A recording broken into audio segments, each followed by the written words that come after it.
know me, know I like a good cup of coffee. I was doing some experimenting one day, and I have a coffee recipe for you to try. I want you to try this. It's good stuff, right? So I had some coffee, some generic coffee that, let's just say, I don't know. It wasn't the best premium coffee, out there. And I decided I would maybe spice it up a little bit. So I thought I'd do a couple things, throw in a couple things, see how it tried, right? Got a jar here. So let's say we have the coffee. That's great. Yes. All right. Some Hershey's chocolate.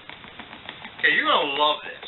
This is going to be like the best freaking coffee you've ever had, and you're going to write to me and go, you know what, I can't drink anything else because your coffee is just so fantastic. Cinnamon. McCormick makes the best ground cinnamon in the world. Add some of that. Right? People are like, oh, how much of each one? How much? Yeah, just watch and learn, okay? Ground nutmeg, McCormick again. Fantastic. Just a little bit of that.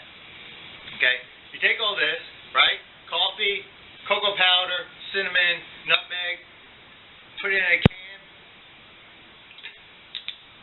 and shake.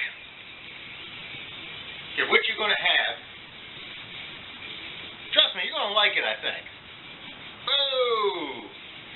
Alright, that didn't quite work out the way I wanted it to, but this blend, fantastic. Hopefully you got a container that didn't make such a mess. But, yeah, maybe I should have done this one little pre-trial before the show. But